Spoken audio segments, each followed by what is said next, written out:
বিগত ত্রয়োদশ জাতীয় সংসদ নির্বাচনে কিছু কওমি আলেম চিহ্নিত একটা বাতিল দলের সাথে নির্বাচনী জোট করার কারণে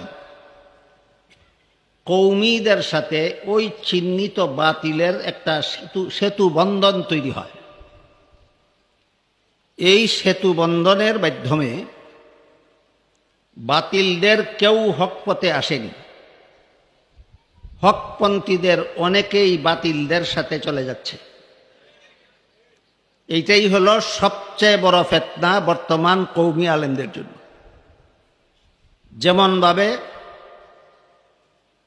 দুধের মধ্যে পেশাব পড়ে গেলে পেশাবের কোনো ক্ষতি হয় না, বরং তার দুর্গন্ধ কিছুটা দূর হতে পারে, কিন্তু দুধ আর দুধ থাকে না, সেটা পান করা হারাম হয়ে যায়। ঠিক তেমনিভাবে হকের সাথে বাতিলের সংমিশ্রণ হয়ে গেলে হক আর হক থাকে না, সেটাও বাতিল হয়ে যায়। ঠিক এই পরিস্থিতিটা ধারণ করেছে বর্তমান বাংলাদেশের কওমি অঙ্গনে। সবচেয়ে বড় মারাত্মক ব্যাপার হলো এই অজুহাতে, নির্বাচনী ঐক্যের অজুহাতে ওরা কিছু কওমি আলেমদেরকে ওদের মতবাদে দীক্ষিত করে সারা জীবনভর কওমি আলেম যে নীতি আর আদর্শের কথা বলছিলেন, কিছু সংখ্যক কওমি আলেমদের দ্বারা এর বিরুদ্ধাচরণ করাচ্ছে। এক কথায় কিছু নীতিভ্রষ্ট আদর্শভ্রষ্ট দু চারজন কওমি আলেমকে এদের পক্ষে নিয়ে গেছে, নিয়ে এই কয়েকটা কওমি আলেমদেরকেই আপনাদের বিরুদ্ধে, আপনারা বাতিল এবং তারা হক, এই কথাটা মিডিয়াতে প্রচার করে বেড়াচ্ছে। এর মাধ্যমে যে বিভ্রান্তির সৃষ্টি হচ্ছে, এই বিভ্রান্তির ফলে কওমি মাদ্রাসার অনেক ছাত্র গোপনে আর অনেক ছাত্র প্রকাশ্যে তাদের সমর্থন জানাচ্ছে। অনেক কওমি আলেমরাও গোপনে তাদের সমর্থন জানাচ্ছে এবং অনেকে প্রকাশ্যেই তাদের সমর্থন জানাচ্ছে। আমার মনে হয় হক বাতিলের এই সংঘাত অতীতে এত বড় জঘন্য আকার ধারণ করেনি কখনো, বর্তমানে যে আকার ধারণ করেছে।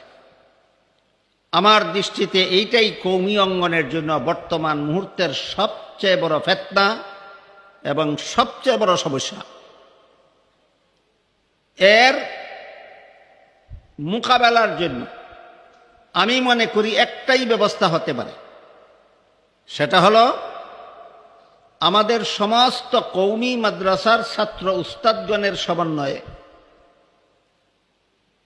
উলামায়ে দেওবন্দ হক কেন, এদের বিরোধিতা যারা সূচনাকাল থেকে করে এসেছে, আজও পর্যন্ত যারা করে, এরা বাতিল কেন?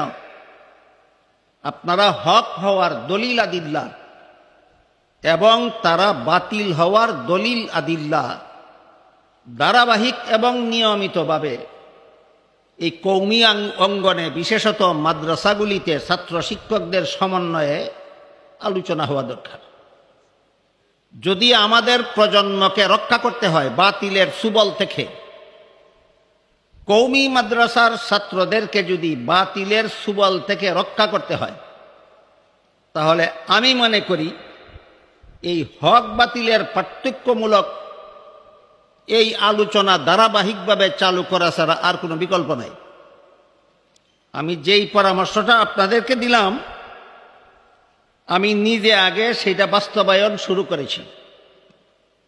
আমার নূরে মদিনা মাদ্রাসায় প্রতি মাসে একটা করে সেমিনারের ব্যবস্থা করেছি। এক একটা সেমিনারে এক একটা বাতিলের প্রতিরোধ এবং হকের দলিল আলোচনা হবে। বিগত